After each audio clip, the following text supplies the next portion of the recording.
श्याम वर्ण चंद्रमा जैसा प्रत्येक अंग क्रोध एवं परम विद्याओं का निदान पवित्र था।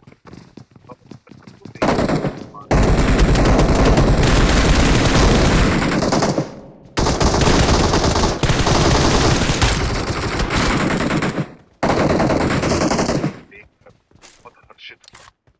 फिर उसने हाथ छोड़कर इन दोनों की स्तुति और प्रशंसा करते हुए कहा, हे पिता एवं हे माते, मेरे योग के जो कार्य हो उसे बताइए। ये सुन संपूर्ण सृष्टि में तुम्हारे समान तेजस्वी तथा प्रतापी अन्य कोई भी प्राणी प्रकट न होगा। तुम्हारा यश संपूर्ण संसार में निरंतर फैला रहेगा। संसारी मनुष्य तुम्हें हरि आदि नामों से पुकारेगा। तुम भक्तों के मनोरथ पूर्ण करने के लिए उत्पन्न किए गए हो। अब तुम्हें यह उचित है कि तुम तपस्या करो, जिससे तुम्हें और अधिक तेज और सामर्थ्य की प्राप्ति हो। इतना कहकर भगवान सदाशिव ने विष्णु को योग विद्या का उपदेश दिया। तब विष्णु एक स्थान पर बैठकर तपस्या करने में संलग्न हो गए। वे सहस्त्र वर्षों तक एक ही आसन पर बैठ योग साधना द्वारा भगवान सदाशिव का ध्यान करते रहे। परंतु जब उन्हें तपस्या का कुछ भी फल प्राप्त नहीं हुआ, तो उनके हृदय में अत्यंत शोक हुआ। उसी समय जिस प्रकार वर्षा में बादल गरजते हैं, ठीक उसी प्रकार यह आकाशवाणी हुई, हे विष्णु, तुम मन लगाकर फिर से तप करो, क्योंकि हम कब किसी को दिखाई नहीं देते। उस आकाशवाणी को सुनकर उन्होंने पुनः अत्यंत कठिन तप करना प्रारंभ कर दिया, जिससे उनके पवित्र शरीर से इतना पसीना निकला कि एक नदी बह चली। उस अवस्था में बैठे हुए जब वे मूर्छित हो गए, तब उनका नाम तीनों लोकों में हर नारायण प्रसिद्ध हुआ। वे इस प्रकार मूर्छित हुए जैसे कोई निद्रा में शयन कर रहा हो। उसी दशा में भगवान सदाशिव की इच्छा से उन विष्णु की नाभि से एक कमल की उत्पत्ति हुई। उस कमल में बहुत सी पंखुड़ियां थीं। वह देखने में बहुत ऊंचा, मनोहर तथा लंबा। इसके पश्चात शिव जी ने ब्रह्मा जी को अपनी दाहिनी भुजा से उत्पन्न किया और उसी कमल में बैठा दिया। उनका रंग लाल था। उनके 4 मस्तक थे, चारों दिशाओं में खुले थे। उनके सभी अंग विष्णु के समान ही थे। वह भी अत्यंत तेजस्वी तथा सामर्थ्यवान थे। उसी समय एक आकाशवाणी हुई, हे पुत्र, तुम्हारे अज ब्रह्मा, धाता, विधाता, बहुगर्भ आदि अनेक नाम हो। ओम नमः शिवाय। हमने देखा कि कैसे ब्रह्मा जी और विष्णु जी की उत्पत्ति भगवान शिव ने की। अब हम देखते हैं कैसे शिव जी ने ब्रह्मा जी और विष्णु जी का मंडल भगवान तीनों भवनों जो चाहते हैं वही होता है। विष्णु जी की नाभि से जो कमल का पुष्प निकला, उस पर शिव जी ने ब्रह्मा जी को उत्पन्न कर बैठा दिया। परंतु ब्रह्मा नहीं जानते थे कि उन्हें किसने उत्पन्न किया, उनका पिता कौन है। तब उन्होंने सोचा कि जिस वस्तु से यह कमल का पुष्प उत्पन्न हुआ है, वही मेरा पिता होगा। ऐसा सोचकर उस कमल की जड़ को जन्म देने वाले अपने पिता का पता लगाने के लिए ब्रह्मा उस कमल की डंडी के मार्ग से उस जल के भीतर जा पहुंचे। ब्रह्मा उस कमल नाल के सहारे सैकड़ों कोसों तक पानी के भीतर चले गए, परंतु उन्हें उसके उद्गम स्थान का कोई भी पता नहीं चल सका। तब वह निरंतर 100 वर्षों तक प्रयत्न करने के बाद, निराश हो जाने के बाद, शोक से व्याकुल होकर उसी स्थान पर पुनः लौट आए जहां से नीचे की ओर चले थे। जब वे पुनः वापस आए तो यह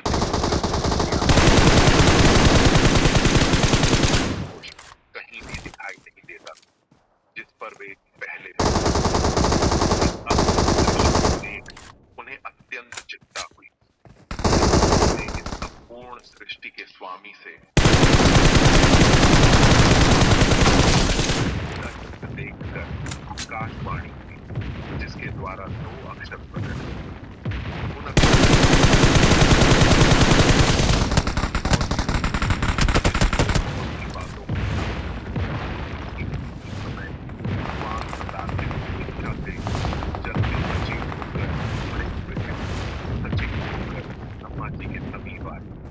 बाद भगवान शिव चाहते हैं वही। विष्णु जी को देख ब्रह्मा जी ने उनसे पूछा, आप कौन हैं? विष्णु जी ने उत्तर दिया, हे ब्रह्मा, हम अलख निरंजन हरि हैं। हम तुम्हारे पिता हैं। हमारे ही नाभि कमल द्वारा तुम्हारी उत्पत्ति हुई है। अब तुम निर्भय हो जाओ, क्योंकि हम तुम्हारे रक्षक हैं। हमारे ऊपर हमारे समान अथवा हमसे उत्तम अन्य कोई नहीं है। हम ही सबके स्वामी हैं। विष्णु ने यह बात अज्ञान अवस्था में ही कही थी कि हम ही उत्तम हैं और हम ही सबके स्वामी हैं, क्योंकि उस समय वे शिव जी की माया से अचित थे। भला इस संसार में ऐसा कौन है जिसे शिव जी की माया भुलावे में नहीं रखती? विष्णु जी के मुख से यह वचन सुनकर ब्रह्मा को अत्यंत क्रोध आया। तब उन्होंने कहा, तुम ऐसी बातें न करो और कैवल्य भाव का निश्चय रखो। यदि तुम हमें उत्पन्न करने वाले हो तो वेद हमें ब्रह्मा, पिता, विधाता आदि नामों से नहीं पुकारते। हम स्वयं ही तीनों गुणों को धारण करके संपूर्ण सृष्टि को उत्पन्न करने वाले हैं। अतः तुम्हें हमारे प्रति ऐसे शब्द नहीं कहने चाहिए। यह बात सुन विष्णु बोले, हे ब्रह्मा, तुम अज्ञानता में मत पड़ो। इस सृष्टि को उत्पन्न करने वाले हम ही हैं। हम ही सब जीवों को उत्पन्न करके उनका पालन करते हैं और प्रलय में सबको नष्ट करते हैं। हमारी माया के वशीभूत होकर सब अपना ज्ञान भुला बैठते हैं। इसलिए तुम भी ऐसा कह रहे हो। इसमें तुम्हारा दोष नहीं है। हम ही ने वेदों को बनाया और तुम्हें नाभि कमल द्वारा उत्पन्न किया। हमसे अधिक श्रेष्ठ अन्य कोई नहीं है। यदि तुम हमारा पूजन करोगे तो वह शुभ होगा, अन्यथा हम तुम्हें अपनी शक्तियां माया द्वारा नष्ट कर देंगे। विष्णु जी के ऐसे अहंकार पूर्ण शब्द सुनकर ब्रह्मा जी के हृदय में भी क्रोध उत्पन्न हो गया और वह विष्णु जी के शत्रु बन गए और उनसे कहने लगे, हे विष्णु, जिस प्रकार गुरु अपने शिष्य को झिड़कते हैं वैसे ही हम। और ब्रह्मा जी आपस में युद्ध करने लगे। शिव की माया से होकर उन्होंने बहुत समय तक युद्ध किया, क्योंकि वह दोनों कृष्ण का स्वामी समझते थे। उस समय दोनों को परस्पर लड़ता देख कलकालीन प्रज्वलित शिव जी अचानक ही उस स्थान पर प्रकट हो गए। उनके उस परम तेजस्वी स्वरूप को देख उन दोनों ने युद्ध बंद कर दिया। उस समय विष्णु जी ने अत्यंत भयभीत ब्रह्मा जी से कहा, हे ब्रह्मा,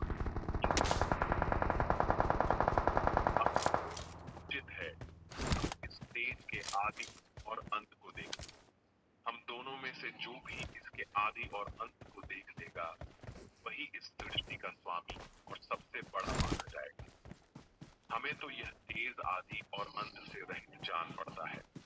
अच्छा, तुम इस तेज के ऊपर की ओर जाओ और हम नीचे की ओर जाते हैं। ये बात ब्रह्मा जी ने मान ली। तब वे दोनों अहंकारी उस तेज का आदि आखिर जानने के एक दूसरे से जो कार्य की अवस्था में किया जाता है वह कभी पूर्ण नहीं होता और उसका फल भी अच्छा नहीं मिलता। जब तक मनुष्य अहंकार को नहीं त्याग देता तब तक उसका कार्य सिद्ध नहीं हो सकता। ब्रह्मा जी और विष्णु जी के चरित्र जो मनुष्य प्रातः काल हाथ पांव धोकर ध्यान में लाता है उसे इस लोक में सुख, आरोग्य तथा परलोक में श्रेष्ठ गति की प्राप्ति होती है। विष्णु जी और ब्रह्मा जी दिव्य सहस्त्र वर्षों तक दिव्य सृष्टि के आदि और अंत परंतु को भी सब कुछ पता नहीं।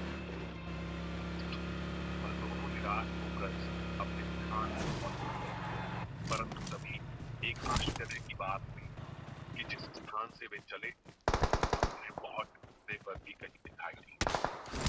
उन्हें एक सहस्त्र दिव्य वर्षों का समय अपने पहले स्थान पहुंचने में लग गया। उस समय दोनों को इस बात का ज्ञान हो गया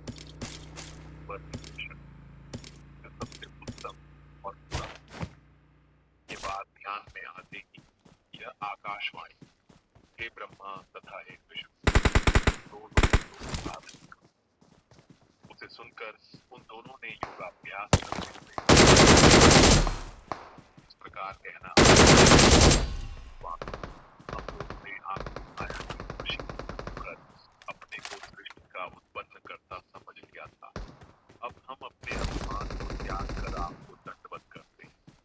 आप हमें अपना सेवक जानकर कृपा कीजिए और प्रकट होकर हमें अपना दर्शन कि इस प्रकार कहते ही भगवान सदाशिव ने साक्षात प्रकट होकर अपना दर्शन जाता है। उनका शरीर श्वेत पद्म उस पर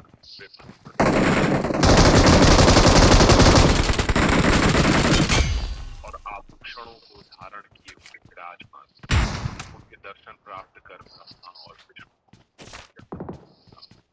उन दोनों ने हाथ जोड़कर स्तुति की और कहा, हे प्रभु, हमारे इस युद्ध का परिणाम शुभ जो हमें आप परम प्रभु के दर्शन प्राप्त हुए। हमसे जो कुछ अपराध हुआ उसे आप कृपा पूर्वक क्षमा कर दीजिए। के बाद वे दोनों अपने मंत्र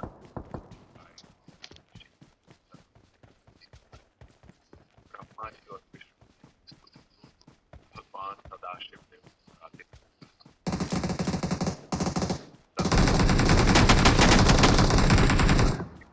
पढ़कर ही परत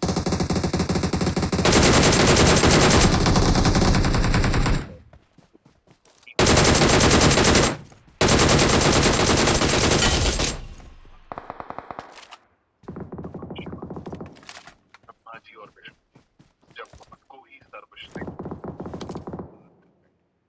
तब भगवान शिव ने कैसे उनका घमंड हमने पिछले वीडियो आज हम शिव पुराण की अगली कथा देखें कि किस तरह भगवान शिव ब्रह्मा जी को शिक्षा और सृष्टि पालन करना। जब विष्णु और ब्रह्मा जी भगवान सदाशिव का आदि अंत नहीं पाए तब उन्हें यह समझ आ गया पर शक्ति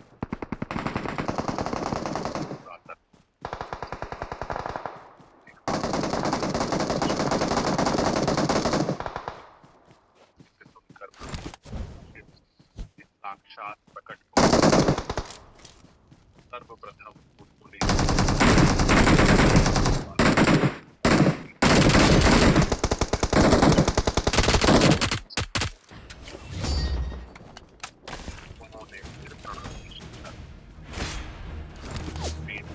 शिव जी का सर्वप्रथम